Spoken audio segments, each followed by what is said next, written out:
Hey YouTubes, this is Halkun. So about 2 years ago and some change, I made this really cool video that became really popular on the internet. I did a few follow-up videos and also a series with a friend of mine, and I was even part of a Minecraft documentary, and that was pretty cool. And then I kind of fell off the edge of the world.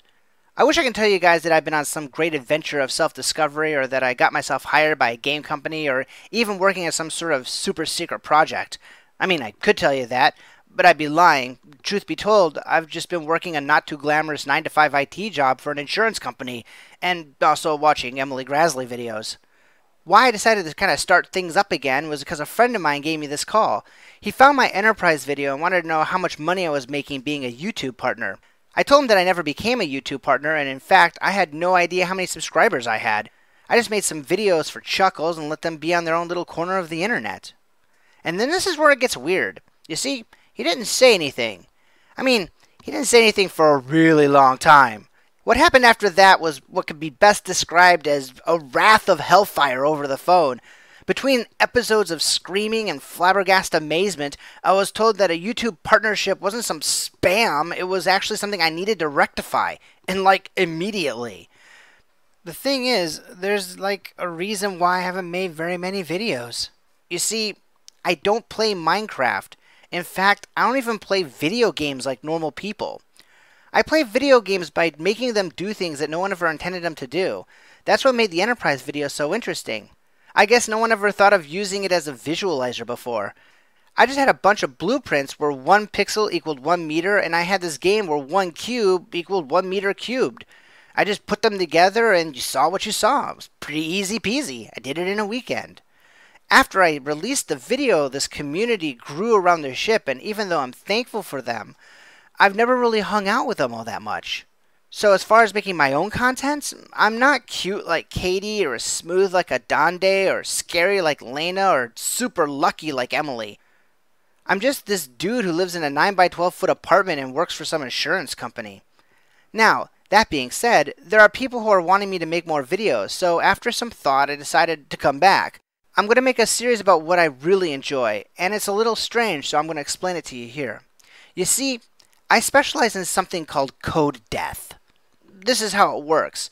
When a video game, or any program for that matter, is being written, the source code, or the blueprints that make that program, is alive. It grows and changes depending on how the developer wants the program to behave. However, when the program finally goes gold and is released to the public, development of the source code stops. When this happens, the code begins to atrophy and die.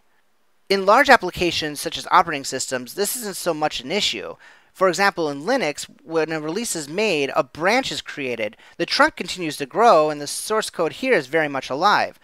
Even though the branch is static, you can see it as being part of a larger organism. Video games, though, are different. Once the game has gone gold, the code that made it immediately starts to atrophy. All of the Q&A and certifications that were done during development were all there to make sure that once the release ships, that's it. No more coding is done. Sometimes there might be a small maintenance crew left behind for show-stopping bugs, or some programmers might be left over for DLC, but nowadays DLC comes shipped on the disc, so even that's becoming rare. Now take a look at abandonware websites. They are literally strewn with corpses of dead source code. These games will never be developed again. The code that has been used in order to make these games have either been lost or so obsolete that if anyone ever wanted to remake it, it would be cheaper and simpler just to rewrite it. It's not just these old and forgotten games either. The PlayStation Network and the Nintendo eShop carry these type of games as well. I mean, they're playable, and I guess that's what's important to them, but people are asking why they can't expand the screen or update the graphics. They can't. The code to do that died years ago. So, where do I fit in all this jazz? Well, you see, I'm sort of a digital archaeologist. What I really enjoy is finding these old games and tearing them apart. I go through layers of obsolete languages and lost data formats to figure out how the game was put together, and how it ran, and what made it tick. I try and breathe life into this dead source code and make it talk again. So on my channel, I'm going to be making a new series. It's going to be called, unoriginally, Gears, where I'll be tearing apart old video games and showing you how they were developed and what makes them run.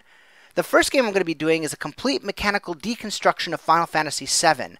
This will include source code forensics, comparative analysis of other games like it, and an explanation of all of its internal functionality, subsystems, and development cycle. This is going to be more than just a do you know gaming or a 100 things you didn't know about Final Fantasy. Over the course of the series, you're going to discover how Final Fantasy was actually developed and see how it works from the inside out. This will be coming out soon, so keep an eye out, and thanks for watching.